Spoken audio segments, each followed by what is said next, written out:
तो राम राम भाई शरण है। मैं थारा भाई मोहित कौशिक माँ बोली हरियाणवी की तरफ से आगे हम नई वीडियो लेकर भी नए टॉपिक के साथ भी आज आप करेंगे विद्युत परियोजनाएं। कल अपन हरियाणा में विद्युत के बारे में पढ़ा था, तो उम्मीद है आप लोगों को वीडियो भी सही तरीके से समझ में आई होगी। तो भी आज आप बात करें भी विद्युत परियोजना के बारे में भी। तो भी हरियाणा की पहली विद्युत परियोजना पढ़ते हैं। जो पहली विद्युत परियोजना हुई वह भी पानीपत सुप्रतापीय परियोजना। पानीपत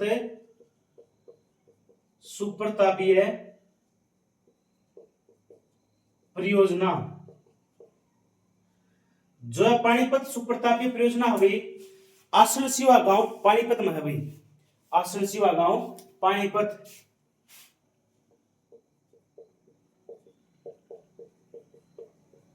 आसन शिवा गांव पानीपत में हुई।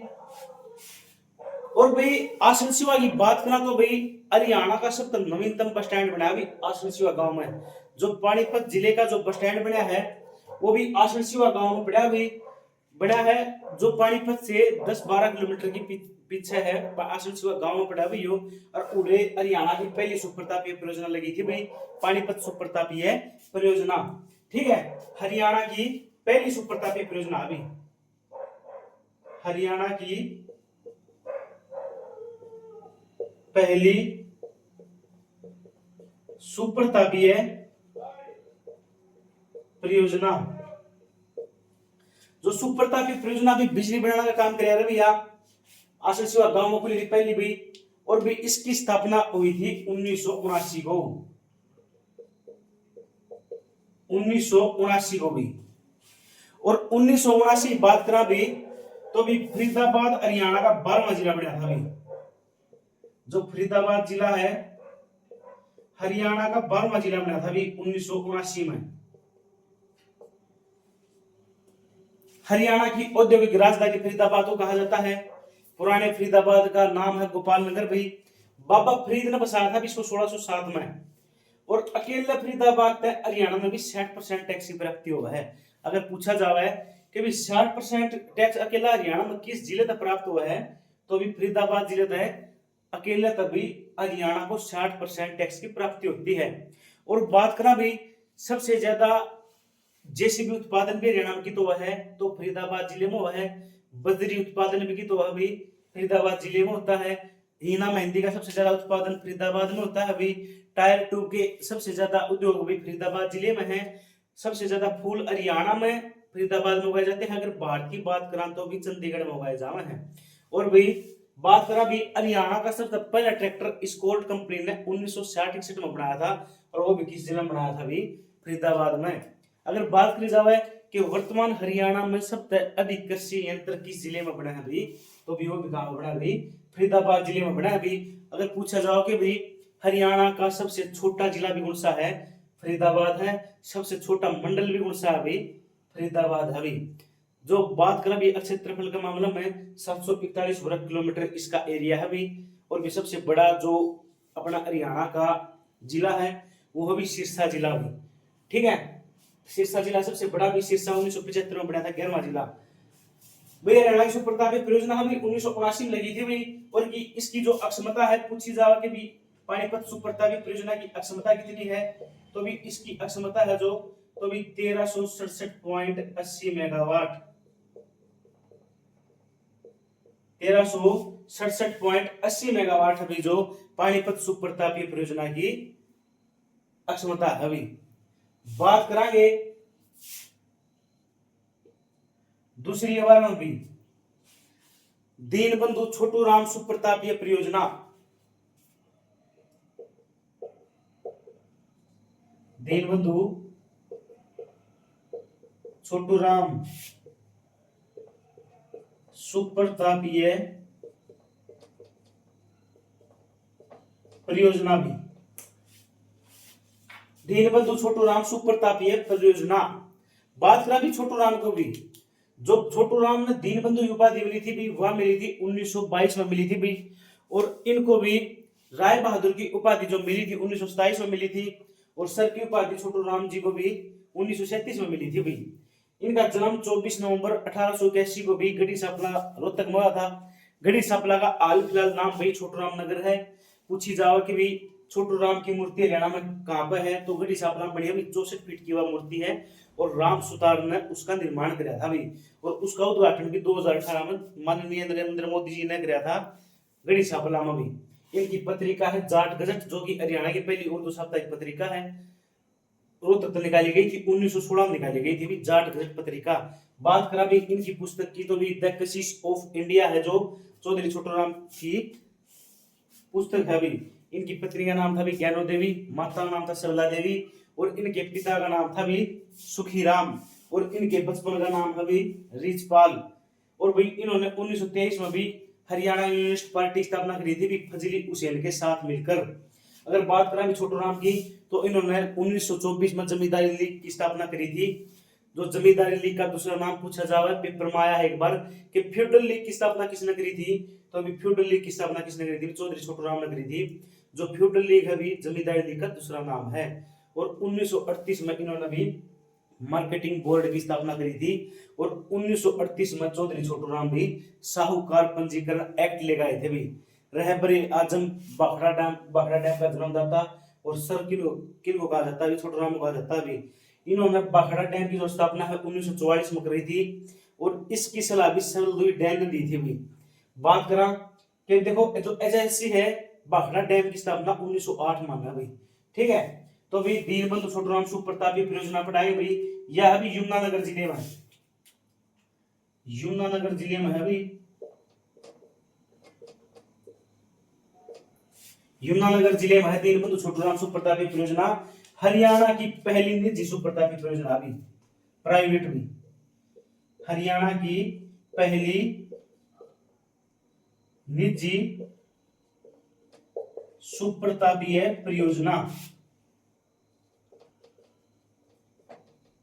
हरियाणा की पहली निजी का मतलब है प्राइवेट सुप्रतापीय परियोजना भी, वह दीनबंधु छोटू राम सुप्रतापीय परियोजना है। अगर बात करें कि हरियाणा की पहली निजी यूनिवर्सिटी कौन सी है, तो महर्षि मार्कंडेश्वर यूनिवर्सिटी है भी, 2009 में स्थापना हुई थी अम्बाड़ा में भी, मुलाना में। और भी बात करें जो दीनबंधु छोटू राम है, इसकी अक्षमता कितनी है, तो भी इसकी जो अक्षमता है वह है 1200 मेगावाट, 1200 मेगावाट भी। और भी 600 के दो प्लांट लगे हुए हैं इसमें, 600 के दो प्लांट लगे हुए हैं अभी दीनबंधु छोटू राम सुप्रतापीय परियोजना में। अगर बात करें भी कि भी दीनबंधु सुप्रतापीय परियोजना है, इसको भी कोयला कहां से प्राप्त होता है, तो भी उड़ीसा की एक कंपनी है सेंट्रल कोलफील्ड लिमिटेड। इसको जो दीनबंधु छोटू राम सुप्रतापीय परियोजना अभी, इसको कोयला सेंट्रल कोलफील्ड लिमिटेड कंपनी है अभी, उड़ीसाई कंपनी है। इस कंपनी से छोटे राम सुप्रतापी परियोजना को भी कोयला मिलता है।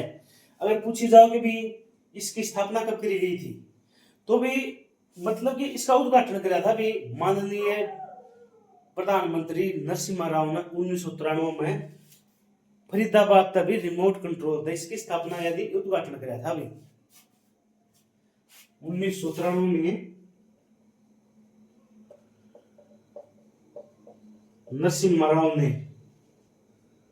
नरसिम्हा राव पीएम थे उस समय ने फरीदाबाद से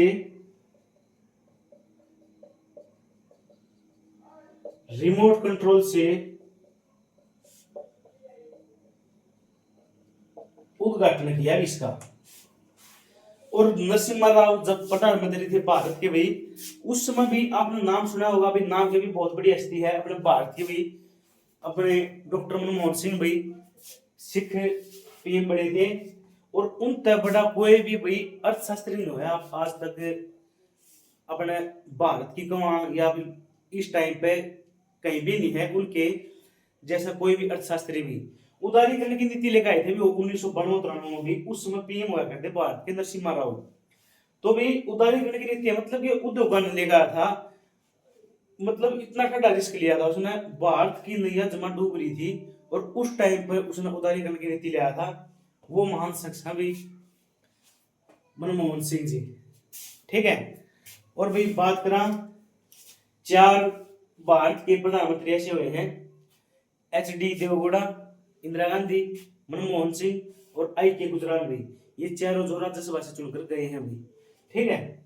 और भाई बात करेगा तीसरी जो अपनी सुप्रतापी परियोजना है, इंपोर्टेंट है भाई, राजीव गांधी सुप्रतापीय परियोजना, राजीव गांधी सुप्रतापीय परियोजना। यह भी खेतड़ी सार भी, खेतड़े इसार में राजीव गांधी भी सुप्रतापीय परियोजना है। और भाई बात करा भी इसकी स्थापना जो वह हुई थी 2010 में भी, 2010 में इसकी स्थापना हुई थी भी, ठीक है। 2010 में है जो राजीव गांधी सुप्रतापी परियोजना की स्थापना हुई थी भी, स्थापना 2010 में भी। और भाई इसकी जो अक्षमता है वह भी 1200 मेगावाट भी,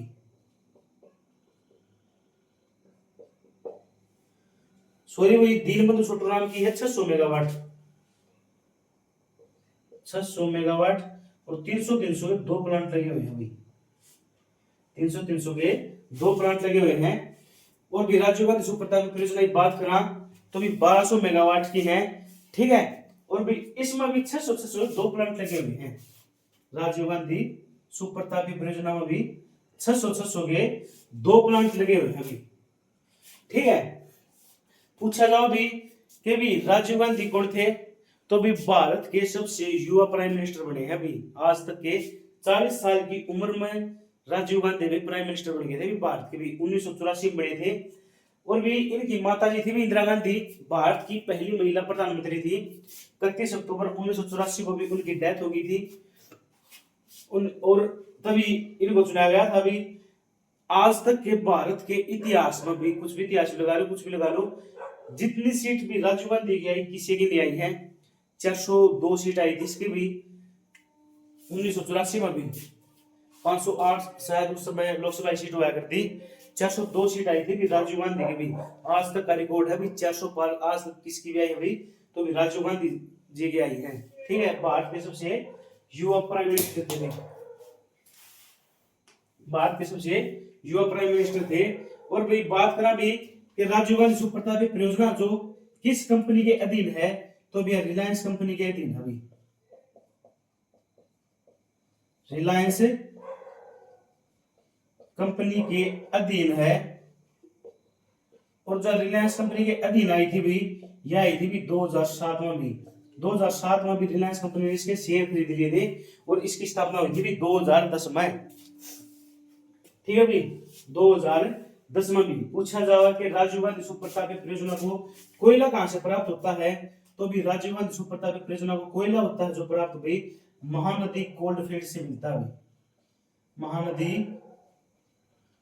कोल्ड फील्ड लिमिटेड जो यह कंपनी है, यह भी उड़ीसाई कंपनी है, जिस तरह राजीव गांधी सुप्रतापी परियोजना में भी कोयला प्राप्त होता है। तो भी उम्मीद है आप लोगों का टॉपिक सही समझ में आ रहा होगा।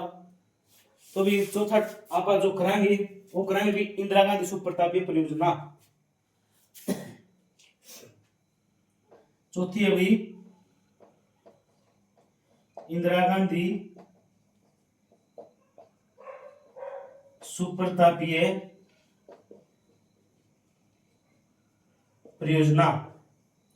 जो यह परियोजना अभी जांडली गांव झज्जर में अभी, जांडली गांव झज्जर में यह परियोजना पड़ती है। और जो एक परियोजना है मतलब जांडली गांव फतेहाबाद जिले में ही पड़ता है, ठीक है। जो जांडली गांव है फतेहाबाद जिले में ही पड़ता है। और भी इंदिरा गांधी सुप्रतापी परियोजना की जो स्थापना हुई थी 2011 में हुई थी,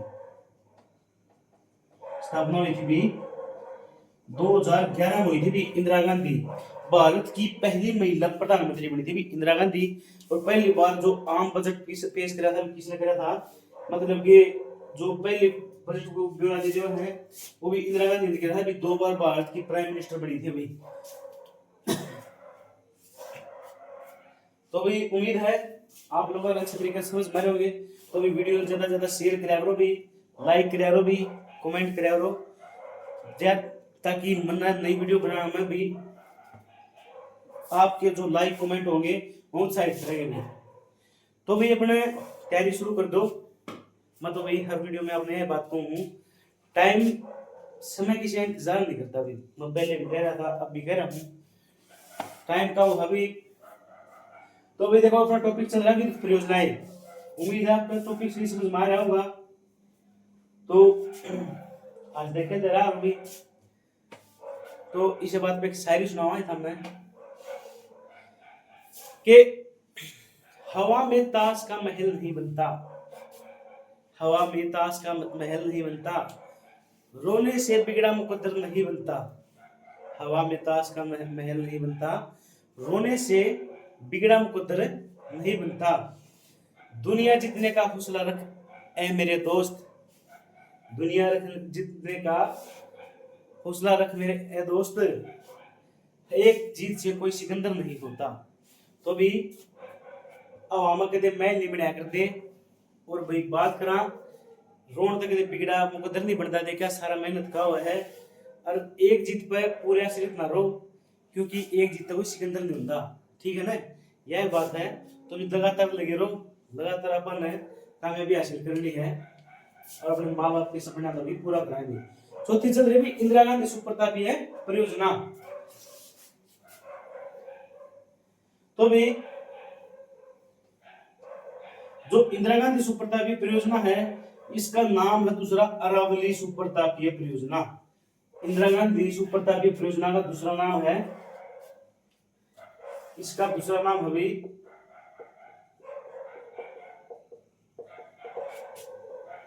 अरावली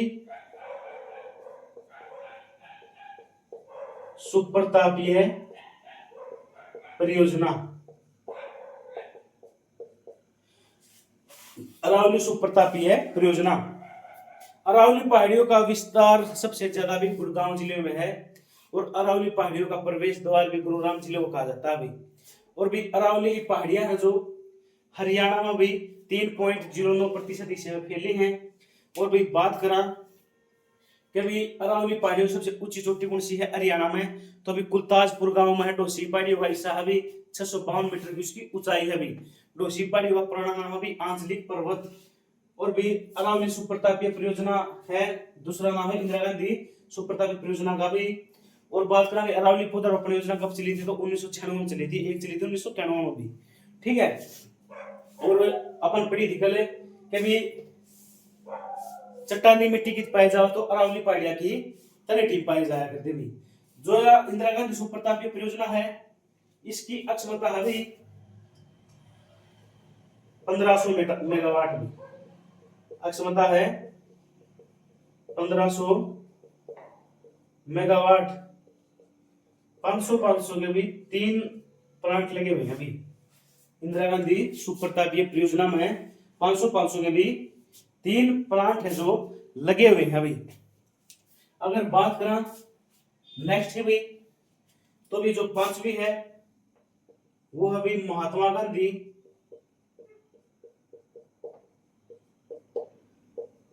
सुप्रतापीय परियोजना।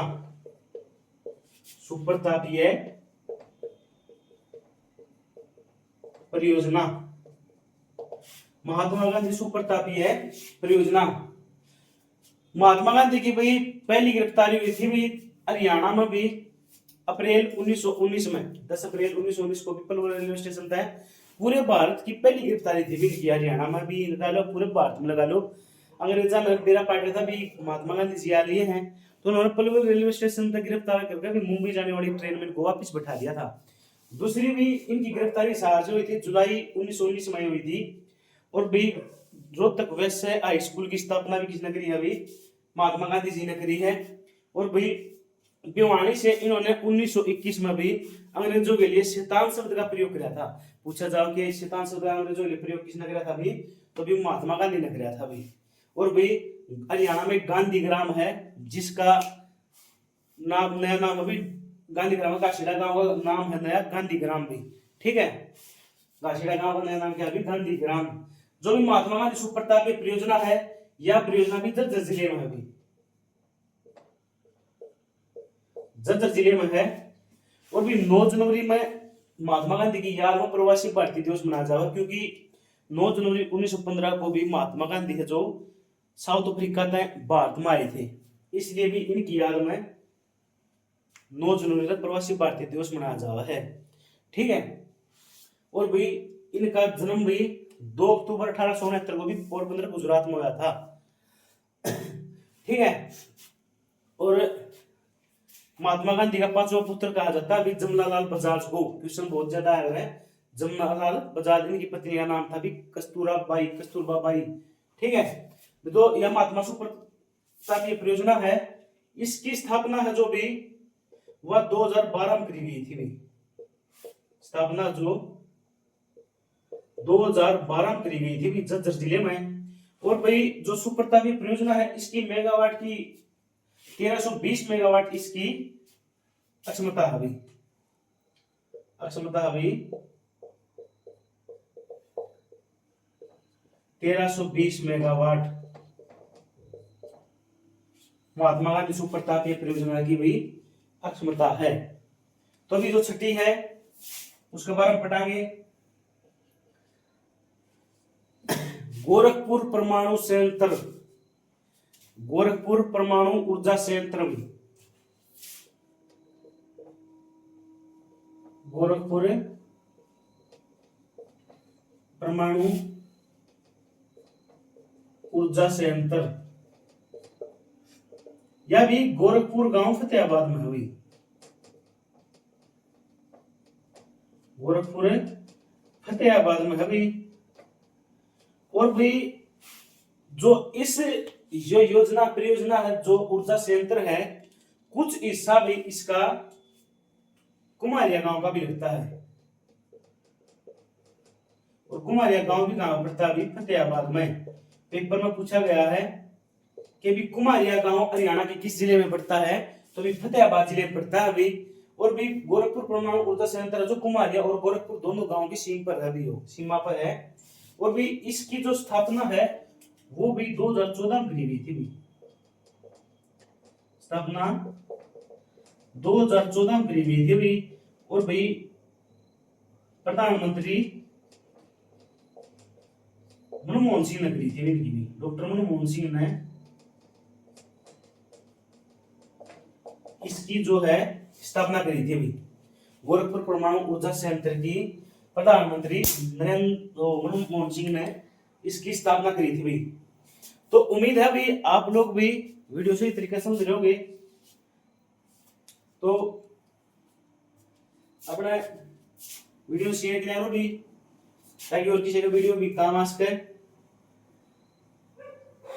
जो भी पूछा जावे कि गोरखपुर जो परमाणु ऊर्जा संयंत्र है जो कितने अक्षमता है इसकी, पूछा जाओगे कि गोरखपुर परमाणु ऊर्जा संयंत्र है इसकी अक्षमता कितनी है, तो भी गोरखपुर परमाणु ऊर्जा संयंत्र की जो अक्षमता है वह अक्षमता है भी 2800 मेगावाट, अक्षमता है 2800 मेगावाट की अक्षमता है। और इसमें भी 700 के 4 प्लांट लगे हुए हैं, इंपोर्टेंट है भाई, 700 के भी 4 प्लांट लगे हुए हैं भाई।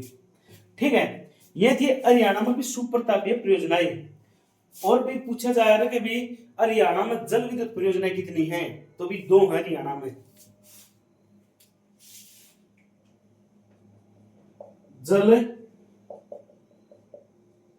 विद्युत परियोजनाएं। तो भी परियोजना जो हरियाणा में 2 हमें जल के जो विद्युत है भी परियोजना है 2 हैं। पहली है ककरोई सूक्ष्म जल परियोजना, ककरोई सूक्ष्म जल परियोजना, जो यह अभी ककरोई गांव सोनीपत में है, अभी ककरोई गांव सोनीपत में है। सोनीपत 1972 में हरियाणा का भी 8वां नंबर के जिले मिले थे भिवानी और सोनीपत 22 दिसंबर 1972 को। हरियाणा की एजुकेशन सिटी सोनीपत को कहा जाता है, हरियाणा की स्वर्ण नगरी सोनीपत को कहा जाता है भी। यहाँ पर एटलस उद्योग भी 1951 में जनरल दास ने स्थापना करी थी, पूरे भारत में फेमस है एटलस साइकिल उद्योग भी। सबसे ज्यादा इलेक्ट्रॉनिक जो भारत में मशीनें हो कहाँ पर बनाए जाओ अभी, तो अभी सोनीपत में बनाए जाओ है। एक अभी एक ओरलिक्स कंपनी का कारखाना है, ओरलिक्स खेड़ा गांव सोनीपत में है। और अभी मुरथल गांव, मुरथल एक शहर है यहाँ पर जहां के पराठे बहुत फेमस है। अभी पराठे मुरथल के भी, और बियर उत्पादन भी ज्यादा प्रसिद्ध का है सोनीपत का है भी।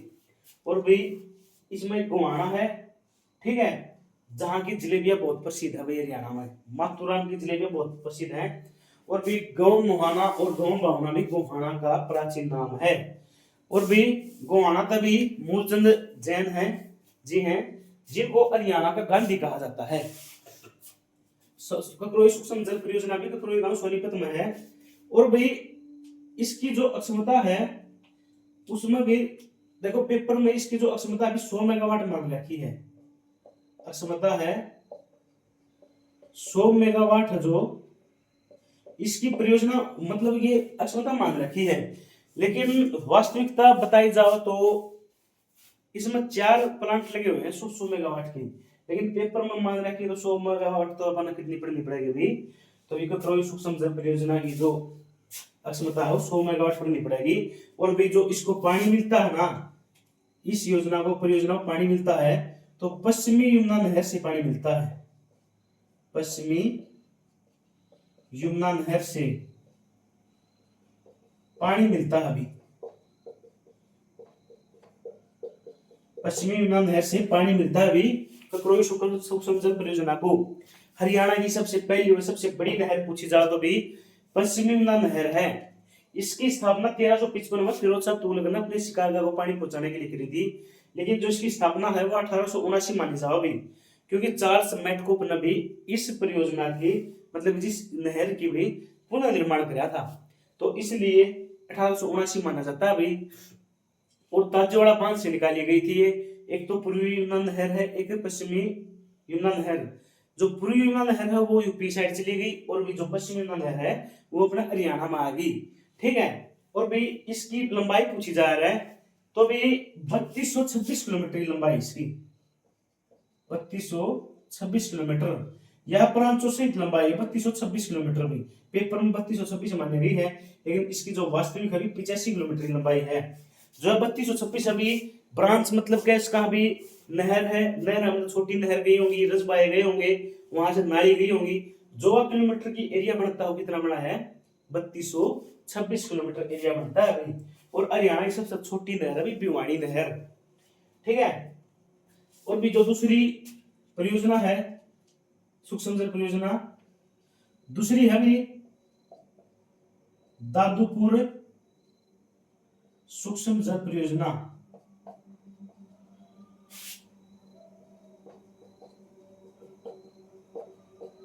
जो भी यमुनानगर में, भी यमुनानगर में है दादूपुर सूक्ष्म जल परियोजना। और इसको भी पानी कहां से मिलता है, अभी पश्चिमी यमुना नहर से मिलता है। और भी दादूपुर में पथराड़ा बांध पाया जाता है, हरियाणा का प्रथम चेक बांध कहा जाता है अभी पथराड़ा बांध को भी, ठीक है। ये 2 जल परियोजनाएं हैं, ककरोई और दादूपुर भी। ककरोई पेपर में ज्यादा पूछी गई है, इंपोर्टेंट है भी ककरोई ज्यादा, आगे दादूपुर भी पूछी जा सकती है, ठीक है।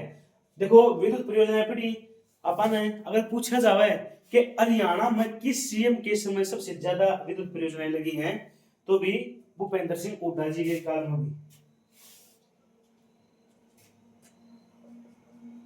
हरियाणा के किस सीएम के समय सबसे ज्यादा विद्युत परियोजनाएं लगी,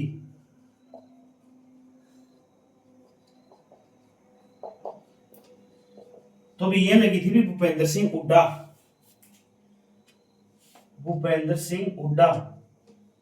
क्योंकि बात करा जो छोटू राम सुप्रतापी परियोजना 2008 में लगी। जो भूपेंद्र सिंह हुड्डा का कार्यकाल था, यह भी लगातार सबसे लंबा कार्यकाल रहा है सीएम पद के तौर पर भी। 2005 से लेकर 2014 तक भी पूछा जाओ लगातार सबसे लंबा कार्यकाल किस सीएम का रहा है, तो भूपेंद्र सिंह हुड्डा का रहा है। और भी सबसे लंबा कार्यकाल पूछा जाओ तो भी चौधरी भजनलाल जी का। भूपेंद्र सिंह हुड्डा का जन्म है जो 15 सितंबर 1947 को हुआ था। भी स्वतंत्र भारत में जन्मे पहले सीएम कौन, हरियाणा के भूपेंद्र सिंह हुड्डा हैं। इनकी पुस्तक है उड़ान अभी बाकी है, ठीक है। और भी इनका जो विधानसभा क्षेत्र है गढ़ी सांपला किलोई है। और भी इनका जन्म सांगी खड़वाड़ी गांव में हुआ था भी रोहतक में। इनके पिता का नाम है रणबीर सिंह हुड्डा। और भी रणबीर सिंह हुड्डा की समाधि है जो वो भी रोहतक में है भी संविधान स्थल के नाम पे। और भी ओपीडी का निर्माण पूछा जाओ कि भी रणबीर सिंह हुड्डा जो ओपीडी हो कहां पर, तो रोहतक पीजीआई के अंदर है। अभी देखो बात चल रही थी सबसे ज्यादा परियोजनाएं 2008 में लगी छोटू राम सुप्रतापी परियोजना, इसके दौरान आएगी वह 2010 में लगी भी राजीव गांधी खेतड़ हिसार में। तीसरी आएगी भी इंदिरा गांधी सुप्रतापी परियोजना 2011 में। फिर आएगी महात्मा गांधी सुप्रतापी परियोजना 2012 में। फिर आएगी भी गोरखपुर परमाणु ऊर्जा संयंत्र 2014 में। सारी परियोजनाएं भी भूपेंद्र सिंह हुड्डा जी के दौरान पर हैं, ठीक है। तो भी उम्मीद है आप लोगों का भी टॉपिक अच्छी तरीके से समझ में आया होगा। अगर फिर भी कुछ कमी रह गई हो तो आप बता इसको कमेंट में भी।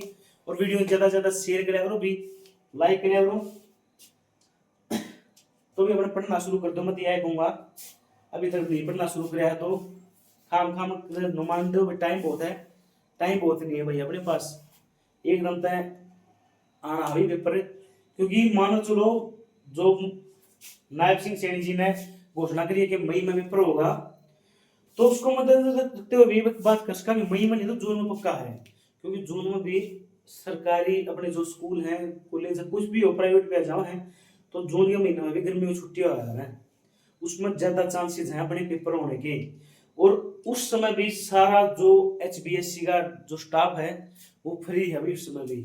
और क्योंकि अब की बार सुना जा रहा है कि HBSC है जो अपनी हरियाणा बोर्ड स्कूल एजुकेशन है वो ये पेपर बना सकते हैं भी, ठीक है। या पेपर अखबार में आई है तो भी उस टाइम पे देख लो अपना, मतलब मैं कहूँगा भी पढ़ना शुरू कर दो। 2 महीने हैं, दिन रात एक कर दो भी। तो भी आज के लिए इतना ही, मिलते हैं कल नई वीडियो के साथ भी। तो भी राम राम बसारा, मैं थारा भाई मोहित कौशिक, मिला है कल नई वीडियो के साथ भी। तो राम राम बसारा।